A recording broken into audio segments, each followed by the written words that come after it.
Far from Caracas, in discreet meeting rooms in Doha, conversations were already underway about Venezuela's future without President Nicolás Maduro. According to reporting by the Miami Herald, senior intermediaries, including a high-ranking member of the UAE royal family, were quietly facilitating back-channel talks between Washington and figures inside the Venezuelan regime, even as President Donald Trump publicly escalated pressure through military posturing. Maduro himself was absent from these discussions. Instead, his vice president, Delcy Rodriguez, along with her brother, Jorge Rodríguez, emerged as central figures in the negotiations. Sources cited by the Miami Herald say Delcy Rodriguez positioned herself to U.S. officials as a more viable and stable alternative to Maduro, a leader capable of overseeing a controlled transition without triggering widespread unrest or institutional collapse. These revelations have intensified speculation that Maduro's removal was not solely the result of external force, but also internal maneuvering. As early as October, documents referenced by the Miami Herald described Rodriguez's proposal as Madurismo without Maduro, preserving the system while changing its face. On Saturday, Trump appeared to endorse that vision, announcing that the U.S. would effectively oversee Venezuela during a transitional phase led by Rodriguez, while opening the door for American energy companies to re-enter the oil-rich nation. We're dealing with the people. We're dealing with the people that just got sworn in. And don't ask me who's in charge, because I'll give you an answer and it'll be very controversial. What does that mean? It means we're in charge. Have you spoken with her? We're in charge. Have you spoken with her? No, I haven't, but other people Do you want to? Yeah, at the right time I will. Did the U.S. give Delcy Rodriguez any guarantees in exchange for cooperating No, with your no, administration? but she's cooperating. Are you going to demand free and fair elections in the short term in Venezuela? Well, it depends on, what you're talking. We have to do one thing in Venezuela, bring it back. It's a dead country right now. It's a country that, frankly, we would have been, if I had lost the election, we would have been a dead country. We would have been Venezuela on steroids. Venezuela right now is a dead country. We have to bring it back, and we're going to have big investments by the oil companies to bring back the infrastructure. What's your And the oil companies are ready to go. They're going to go in, they're going to rebuild the infrastructure. We built it to start off with many years ago.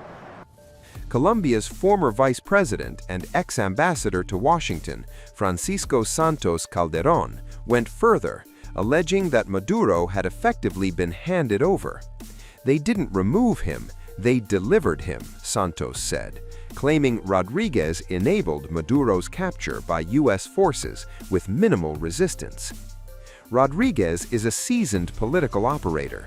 She joined government shortly after Hugo Chávez's 1999 victory and has since held key roles, including foreign minister, oil minister, finance minister, and head of Venezuela's Constituent Assembly.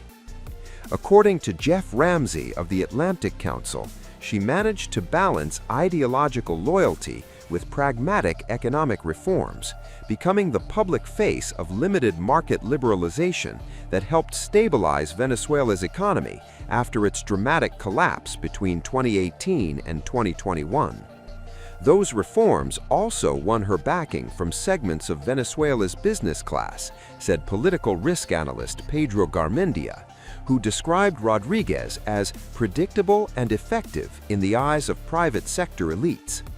Alongside her brother, Jorge, the powerful Speaker of the National Assembly, she has formed what Garmendia calls the regime's dominant duo, hardened by years of U.S. sanctions and international pressure. Still, challenges loom. Ramsey cautioned that Rodriguez must avoid appearing domestically as a proxy for Washington, especially as internal rivals watch closely for signs of weakness. Trump may have complicated that effort by publicly claiming she had offered full cooperation to U.S. Secretary of State Marco Rubio, remarks that contradicted Rodriguez's initial denunciation of Maduro's seizure as a violation of sovereignty. Qatari intermediaries reportedly played a key role, given Rodriguez's close ties to Doha and financial interests there.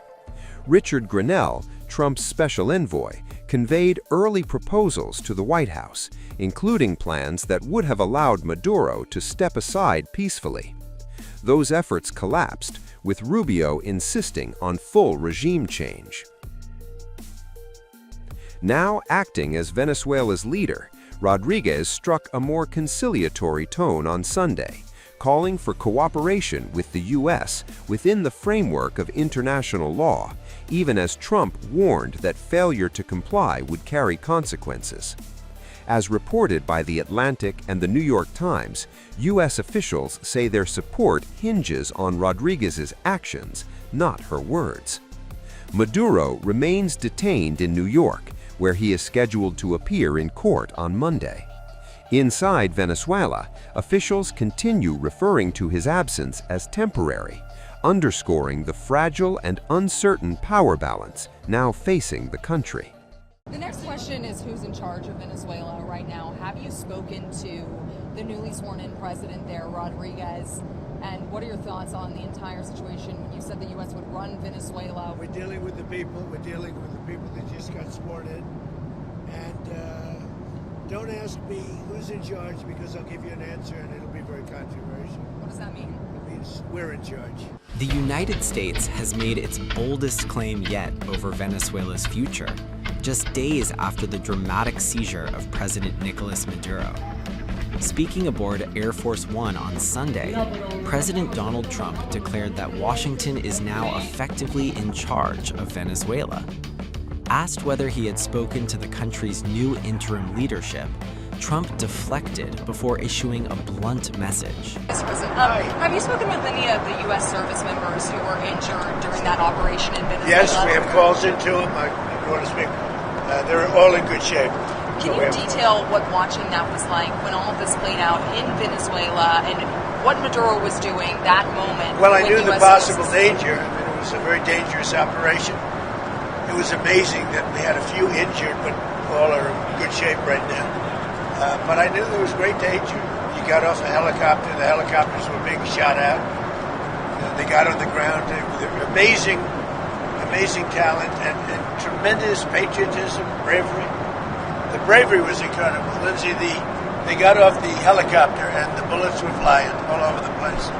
As you know, one of the helicopters got hit pretty badly, but we got everything back. Got everything back and nobody killed. The next question is who's in charge of Venezuela right now? Have you spoken to the newly sworn-in president there, Rodriguez? And what are your thoughts on the entire situation when you said the U.S. would run Venezuela? We're dealing with the people. We're dealing with the people that just got sworn in. And don't ask me who's in charge, because I'll give you an answer and it'll be very controversial. What does that mean? It means we're in charge. Have you spoken with her? We're in charge. Have you spoken with her? No, I haven't, but other people Do you want to? Yeah, at the right time I will. Did the U.S. give Delcy Rodriguez any guarantees in exchange for cooperating No, with your administration? but she's cooperating. Are you going to demand free and fair elections in the short term in Venezuela? Well, it depends. What you're talking. We have to do one thing in Venezuela, bring it back. It's a dead country right now. It's a country that, frankly, we would have been, if I had lost the election, we would have been a dead country. We would have been Venezuela on steroids. Venezuela right now is a dead country. We have to bring it back, and we're going to have big investments by the oil companies to bring back the infrastructure. And the oil companies are ready to go. They're going to go in, they're going to rebuild the infrastructure. We built it to start off with many years ago. They took it away.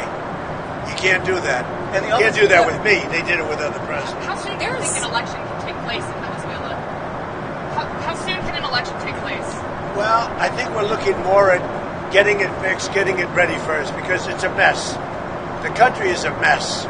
It's been horribly run. The oil is just flowing at a very low level. Much lower than, even if it was badly run, it should have more income, more oil than what they're doing. So we're going to have the big oil companies go in, and they're going to fix the infrastructure, and they're going to invest money. We're not going to invest anything. We're going to just take care of the country. We're going to cherish the country. We're going to take care, more importantly, of the people, including Venezuelans that are living in our country. that were forced to leave their country. Have you And they're going to be taken very good care of. Yes, Have you ma'am. spoken with the oil companies about Yes. going into Venezuela? I have. Which ones? Have you received any commitments? All of them, basically. Any commitments from the oil companies? They want to go in so badly. Did you speak with them before the operation took place? Yes. Did you maybe tip them off about what Before and after. And they want to go in, and they're going to do a great job for the people of Venezuela. And they're going to represent us well. What happens But to you know, this- the infrastructure is rusty, rotten, most of it unusable. It's old, it's broken. You see pipes laying all over the ground. Nothing's been invested for years. Chevron's in, as you know, they've done a good job, but even they haven't been in a position to invest money because they're at a month-to-month basis.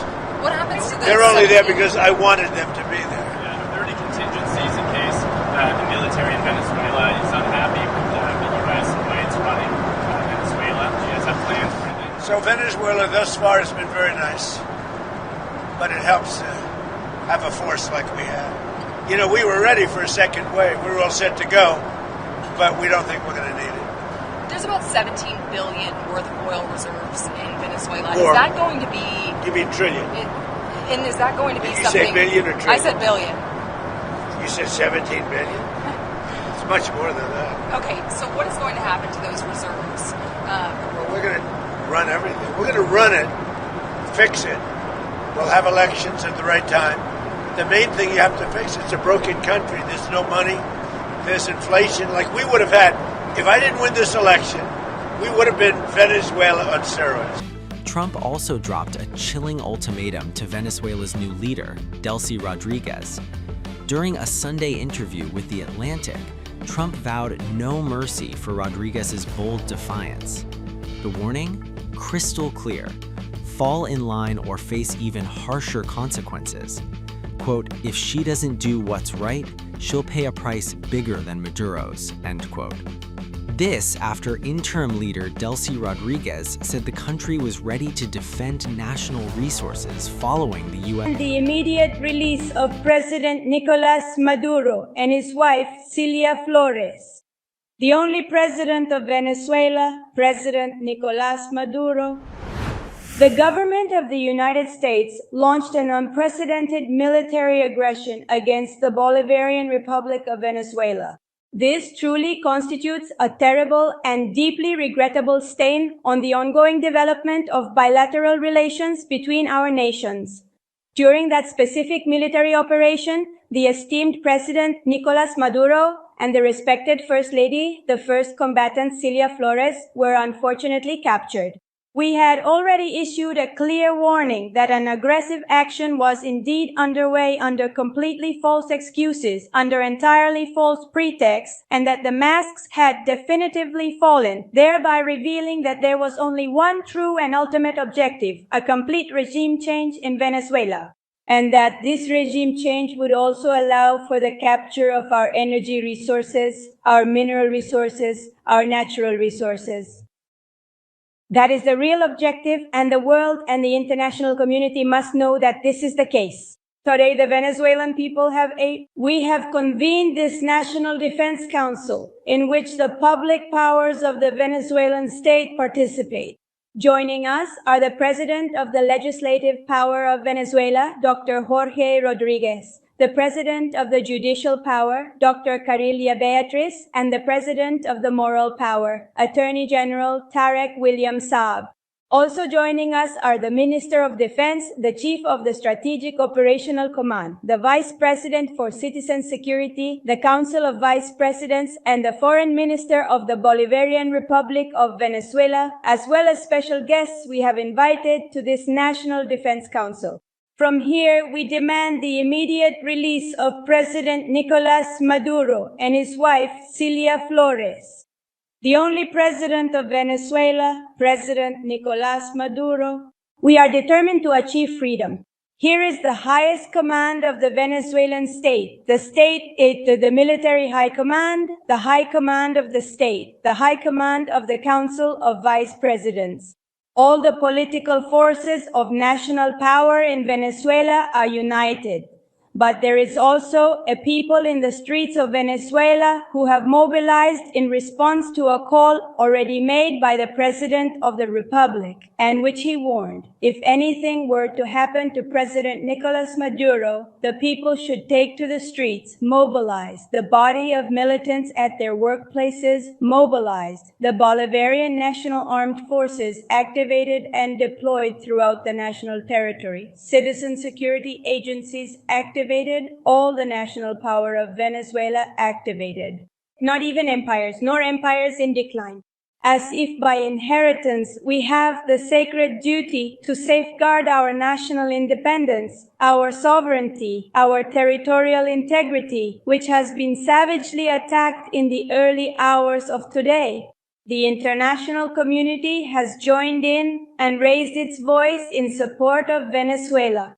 From the vast and diverse nations of China, Russia, Latin America, the Caribbean, Africa, and Asia, the governments of the entire world are simply shocked and utterly dismayed that the sovereign Bolivarian Republic of Venezuela is being made the victim and primary target of an unprovoked attack of this particular nature, which undoubtedly carries significant and deeply concerning Zionist overtones. It is truly shameful.